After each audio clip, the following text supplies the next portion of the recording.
Praise the lord. కృపావాక్యాన్ని వీక్షిస్తున్న దేవుని బిడ్డలందరికీ వందనాలు.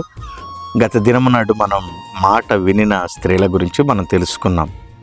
ఈ దినాన మాట వినని స్త్రీలు ఎవరు? దీని మూలవాక్యం ఇర్మియా గ్రంథం 9వ అధ్యాయం 20వ వచనాన్ని చూసుకుంటూ, దేవుని మాట వినని స్త్రీలు ఎవరు అంటే ఆదికాండం 3వ అధ్యాయం 1 నుంచి 6 వచనాలు చూస్తే, దేవుడు ఒక ప్రత్యేకమైన స్థానం, ప్రత్యేకమైన చోట నిలిపితే ఆ స్థానాన్ని కోల్పోయి దేవుడు చేయవద్దన్న పనిని సాహసించి చేసిన అవ్వ, తనను బట్టి తన కుటుంబం అండి పాడు దిబ్బగా మార్చబడింది.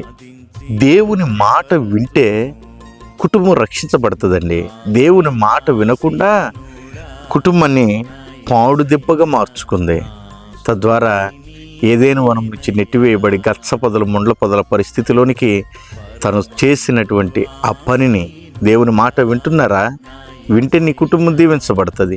వినకపోతే అదిగో ఆదామును తోలివేసినట్లుగా నీ కుటుంబం దేవుని సన్నిధికి దూరం అయితే, లోకంలో నువ్వు ఎక్కడున్నా, ఏ సిరి సంపదల మధ్య ఉన్నా, దేవుడు నీతో లేకపోతే శూన్యమన్న సంగతి నువ్వు గ్రహించాలి. రెండవదిగా 19వ అధ్యాయం 23-26 వచనాలు చూస్తే, ఆదికాండం లోతు భార్యని మనం చూస్తాం. అబ్రహాము పలుమార్లు దేవుని సన్నిధిలో ప్రార్థించి లోతు కుటుంబాన్ని కాపాడుకుంటూ వేడుకుంటే, దేవదూతలు వచ్చి లోతు భార్యను కుటుంబాన్ని తీసుకుని వెళుతున్నప్పుడు వెనుకున్న వాటి కొరకు తన జీవితాన్ని పాడు చేసుకుంది. దేని కొరకు మనం వెనుతిరిగి చూస్తున్నాం? దేని కొరకు మనం ప్రయాసపడుతున్నాం? దేనిలో మన ఇచ్చను పెట్టుకుంటున్నాం? ఈ వాక్యాన్ని వింటున్నారు. ఇవి కఠినమైన మాటలైనప్పటికీ సద్భక్తి కలిగినటువంటి వ్యక్తులుగా మార్చబోటకు లోతు భార్య వలె ఉండకండి. వెనుతిరిగి చూడకండి. పాపపు బీజాన్ని విడిచి మరల దానిలో జుర్రుకొనుటకు మీరు సాహసించకండి. దేవుడు దీవించే దేవుడు కన్నెర్ర చేస్తే నీ జీవితం పతనం అవుతుందని దేవుని సేవకునిగా చెప్పక తప్పదు. లోతు భార్య ఉప్పు స్తంభంగా మార్చబడి తన జీవితాన్ని పతనావస్థలోనికి తీసుకుని వెళ్ళింది. జాగ్రత్త, జాగ్రత్త, జాగ్రత్త. ఇది దేవుని మాట.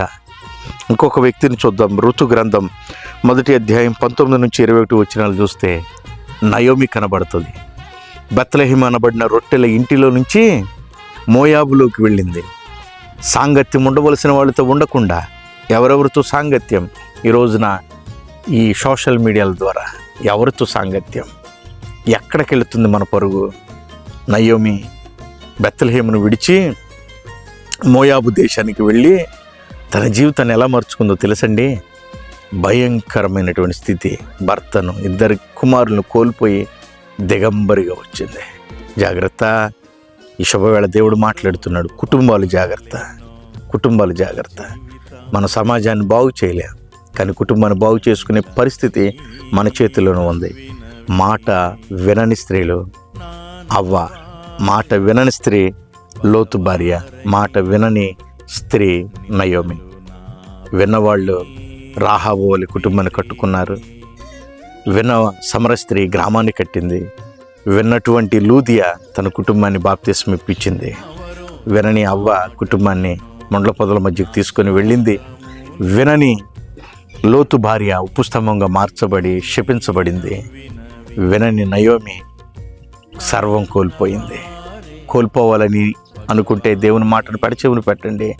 నేను కలిగి ఉండాలి, నేను దేవుడితోనే ఉండాలి అనుకుంటే కుటుంబాన్ని కాపాడుకునే వ్యక్తిగా నువ్వు మార్చబడాలి. నా దేవుడు అట్టి కృప మీకు కలుగు చేయను గాక. ఆమె. చిన్న ప్రార్థన. దయగల తండ్రి, వాక్యాన్ని విన్న బిడ్డలను మీరు ప్రేమించండి, ప్రేరేపించండి. కుటుంబాలు కట్టుకున్నట్టుకు దిట్ట అయినటువంటి భక్తిని నేర్పించమని యేసు నామమున అడుగుచున్నాను తండ్రి. ఆమె. ప్రియా దేవుని బిడ్డలారా, మన ఛానల్ సబ్స్క్రైబ్ చేయండి, అనేకులకు షేర్ చేయండి. ఈ వాక్యాన్ని మీ స్నేహితులతో, కుటుంబాలతో పంచుకొనండి. దేవుడు మిమ్మల్ని దీవించును గాక. God bless you.